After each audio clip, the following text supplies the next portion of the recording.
There'll be girls across the nation that'll eat this up. Babe, I know that it's your soul, but could you bottle it up? Woo! Love, love, love. Love, love, love, love.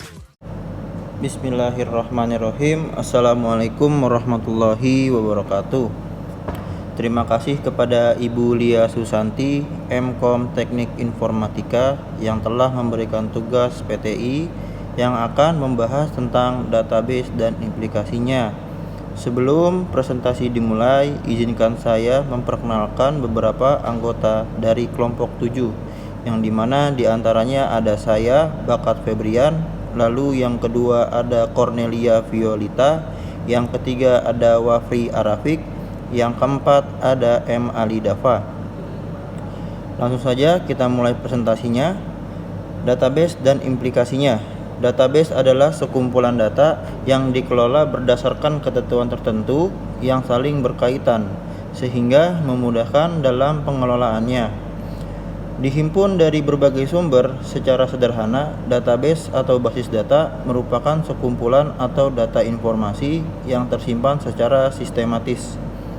Database memiliki peran penting dalam perangkat untuk mengumpulkan informasi, data, atau file secara terintegritas. Baik, saya Cornelia Violita, saya dari kelompok 7 akan menjelaskan fungsi database. Yang pertama yaitu mengelompokkan data dan informasi, yang kedua memudahkan dalam identifikasi data, yang ketiga memudahkan proses akses, menyimpan, pembaharuan, dan penghapusan data, yang keempat menjadi alternatif terkait masalah penyimpanan ruang dalam suatu aplikasi, yang kelima menjaga kualitas data yang diakses sesuai input, yang keenam menunjang kinerja aplikasi yang memerlukan penyimpanan data, yang ketujuh meminimalisi redundansi data atau munculnya banyak data dalam file yang berbeda, yang ke-8 menghindari data ganda yang tersimpan. Lalu ada jenis database. Yang pertama, operational database, yang dikenal dengan online transaction processing. Database jenis ini berfungsi sebagai wadah mengelola data dinamis secara real-time atau langsung. Lalu ada database warehouse, digunakan untuk melakukan analisis dan pelaporan data. Database warehouse yaitu repositori sentral terpadu yang berasal dari satu atau lebih sumber yang berbeda. Kemudian ada distributed database, berbeda dengan sistem paralel yang terhubung erat dan memiliki sistem pada data tunggal. Basis data yang satu ini tidak terpasang pada perangkat komputer atau sejenisnya yang serupa. Sistem ini terdistribusi melalui suatu situs yang terhubung dan tidak memiliki komponen fisik. Lalu yang terakhir ada relational database, mengorganisir data berdasarkan model hubungan data. Basis data relasional ini digunakan oleh banyak perangkat lunak untuk mengatur dan memelihara informasi melalui hubungan setipe data. Beberapa produk relational database yang sering digunakan adalah SQL, Oracle, MySQL, SQLite, dan sebagainya. Baik, selanjutnya ada software database yang sering digunakan. Di sini ada beberapa jenis, yaitu ada Oracle, ada JSON, ada Microsoft SQL Server, dan juga ada Firebird, lalu ada MySQL, dan ada PostgreSQL. Dalam Oracle merupakan sistem relational database yang diproduksi oleh perusahaan Oracle. Sistem Oracle mengacu pada struktur memori server-side sebagai sistem area globalnya. Lalu yang kedua ada JSON. JSON atau JavaScript Object Notation adalah format file yang memanfaatkan teks untuk mengirim data. Sinkronisasi data JSON bisa dilakukan secara real-time. Lalu yang ketiga ada Microsoft SQL Server. Microsoft SQL Server ini berfungsi menyimpan data dan mengambil data sesuai permintaan aplikasi lainnya. Produksi yang dikembangkan oleh Microsoft ini dapat berjalan melalui komputer yang sama atau komputer lain lewat jaringan internet. Lalu ada Firebird. Firebird merupakan sistem SQL open source yang dapat berjalan pada sistem operasi Windows, macOS, dan Linux. Selanjutnya ada MySQL. Banyak produk IT yang dibuat dengan sistem manajemen basis data rasional yang satu ini, seperti Flickr, Google, WordPress, hingga YouTube. Yang terakhir yaitu ada PostgreSQL. Sistem ini dapat menyimpan data secara aman dan mengembalikan data tersebut melalui respon dari aplikasi lainnya. Produk basis data ini dapat bekerja lewat aplikasi mesin tunggal kecil hingga aplikasi internet besar. Selanjutnya ada operasi dasar. Di sini operasi dasar terbagi dalam beberapa jenis, yaitu ada create database, ada create table, ada drop database, ada drop table, dan juga ada insert, lalu ada query, ada update, dan juga ada delete. Dalam create database dapat membuat basis data di mana membuat lemari dokumen baru dan tempat penyimpanan bisa dilakukan. Lalu ada create table. Create table dapat melakukan pembuatan tabel baru basis data dan penambahan map dokumen ke sebuah lemari arsip yang telah ada. Berikutnya ada drop database. Drop database penghapusan basis data, yaitu identik dengan perusakan lemari arsip sekaligus beserta isinya jika ada. Berikutnya ada drop table. Drop table dapat melakukan penghapusan tabel dari suatu basis data atau perusakan map dokumen ke sebuah lemari arsip yang telah ada. Selanjutnya ada insert. Insert dapat melakukan penambahan atau pengisian data baru ke tabel yang berada pada suatu basis data. Berikutnya ada query. Query melakukan pengambilan data dari sebuah tabel seperti melakukan pencarian lembaran dokumen ke sebuah map. Berikutnya ada update. Update dapat melakukan perbaikan maupun perubahan isi dokumen di dalam tabel ke suatu basis data. Yang terakhir yaitu ada delete. Delete dapat melakukan penghapusan data dari sebuah tabel operasi yang berkenan dengan pembuatan objek. Berikutnya ada komponen sistem.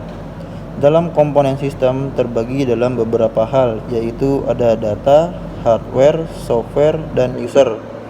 Dalam data disimpan secara terintegritas, merupakan kumpulan dari berbagai macam file dari aplikasi yang berbeda yang disusun dengan cara menghilangkan bagian-bagian yang rangkap atau redundant.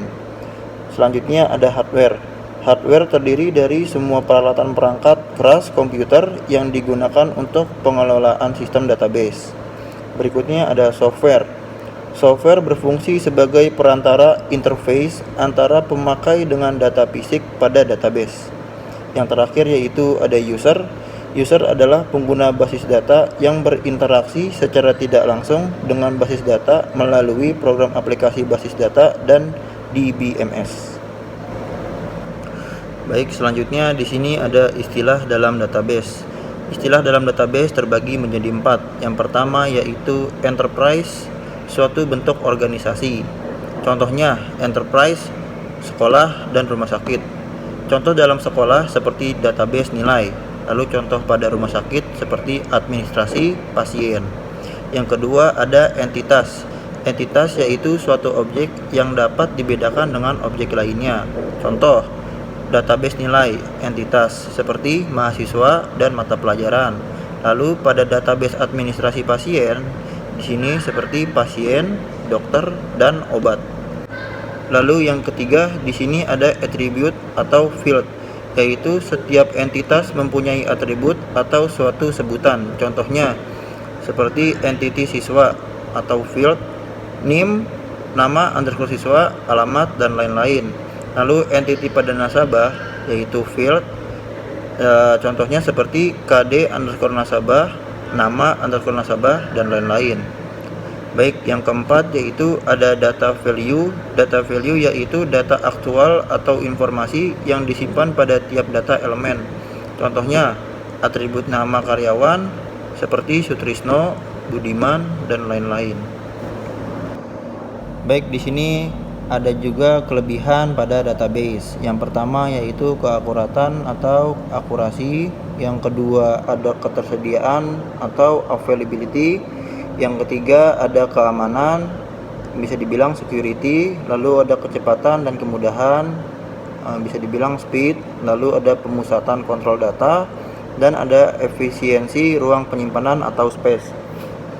Dalam keakuratan, penerapan secara ketat aturan tipe data, domain data, keunikan data, hubungan antara data, dan lain-lain dapat menekan keakuratan dalam pemasukan atau penyimpanan data.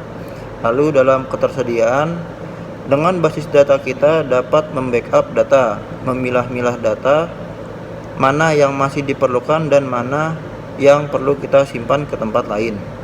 Hal ini mengingat pertumbuhan transaksi suatu organisasi dari waktu ke waktu membutuhkan media penyimpanan yang semakin besar.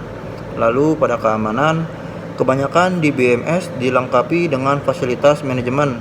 Pengguna diberikan hak akses yang berbeda-beda sesuai dengan pengguna dan posisinya. Basis data bisa diberikan passwordnya untuk membatasi orang yang mengaksesnya. Baik, berikutnya ada kecepatan dan kemudahan. Dengan menggunakan basis data, pengambilan informasi dapat dilakukan dengan cepat dan mudah. Basis data memiliki kemampuan dalam pengelompokan, mengurutkan, bahkan perhitungan dengan matematika. Selanjutnya ada pemusatan kontrol data. Karena cukup dengan satu basis data untuk banyak keperluan, pengontrolan terhadap data juga cukup dilakukan di satu tempat saja. Baik, yang terakhir itu ada efisiensi ruang penyimpanan atau space. Dengan pemakaian bersama, tidak perlu menyediakan tempat penyimpanan di berbagai tempat, tapi cukup satu saja sehingga ini akan menghemat ruang penyimpanan data yang dimiliki oleh sebuah organisasi. Baik, selanjutnya yaitu ada kekurangan pada database. Yang pertama yaitu lebih mahal. Kenapa bisa lebih mahal? Karena sistem basis data membutuhkan sumber daya yang tinggi, yaitu untuk melakukan perawatannya secara berkala. Baik, berikutnya proses backup cukup memakan banyak waktu. Sistem basis data mencakup banyak file, sehingga jika dilakukan backup akan menghabiskan waktu. Selanjutnya yaitu bila ada akses yang tidak benar, kerusakan dapat terjadi. Kesalahan dalam mengakses bisa menyebabkan berbagai masalah, terutama oleh sembarang pengguna. Berikutnya ada sistem lebih rumit. Sistem basis data sangat kompleks, tidak sembarang orang bisa menanganinya, terutama dengan berbagai macam risiko, sehingga hanya orang ahli saja yang hanya bisa menanganinya. Assalamualaikum warahmatullahi wabarakatuh. Perkenalkan, nama saya Wafri Arafi. Di sini saya akan melanjutkan pembahasan materi. Untuk materi berikutnya adalah Database Management System. Database Management System ini adalah perangkat lunak yang memungkinkan pemakai untuk mendefinisikan, mengelola, dan mengelola basis data dengan disebut dengan Relation Database Management System. Contoh perangkat lunak yang termasuk Database Management System adalah di antara lain ada Microsoft, kemudian Foxbase, Paradox, dan lain-lain. Berikutnya, bahasa dalam Database Management System. Yang pertama ada SQL, Structured Query Language, adalah bahasa standar basis data yang digunakan aplikasi atau pemakai untuk berinteraksi dengan basis data melalui DBMS. SQL ini terbagi menjadi dua. Yang pertama ada Data Definisi Language yang digunakan untuk mendefinisikan basis data. Yang kedua yaitu ada Data Manipulation Language. Ini digunakan untuk mengakses dan mengelola data pada basis data. Oke, berikutnya itu ada komponen Database Management System. Yang pertama itu ada Database Manager. Ini untuk menerima query dan menguji eksternal dan konseptual untuk menentukan record tersebut yang dibutuhkan. Kemudian komponen berikutnya ada DML Pro Compiler. Ini modul yang mengubah perintah DML yang ditempelkan ke dalam program aplikasi dalam bentuk fungsi-fungsi. Berikutnya ini ada Dictionary Manager. Ini untuk mengatur akses dan memelihara data dictionary. Kemudian komponen berikutnya ada File Manager. Ini digunakan untuk memanipulasi penyimpanan file dan mengatur alokasi ruang penyimpanan disk. Kemudian komponen berikutnya ada DDL Compiler. Ini merubah statement DDL menjadi kumpulan tabel atau file yang berisi data dictionary atau metadata. Kemudian komponen database management system yang terakhir ini adalah query processor. Proses ini komponen yang mengubah bentuk query ke dalam instruksi dalam database manager. 3. Tingkatan abstraksi data. Internal level yaitu menerangkan struktur penyimpanan basis data secara fisik dan organisasi file yang digunakan internal level.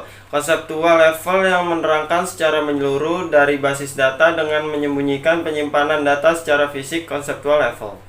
External level yang menerangkan view basis data dari sekelompok pemakai. External level. Keuntungan DBMS, mengurangi pengulangan data, mencapai independensi data, meningkatkan keamanan mengambil data dan informasi dengan cepat. Kerugian DBMS, perangkat lunak yang mahal, konfigurasi perangkat keras yang besar mempekerjakan dan mempertahankan staf DBA model data. Model data adalah sekumpulan konsep-konsep untuk menerangkan data, hubungan-hubungan antara data, dan batasan-batasan data yang terintegrasi di dalam suatu organisasi. Model data berbasis objek, model data berbasis record. 1. Model keterhubungan entitas, entity relationship model. 2. Model berorientasi objek oriented model.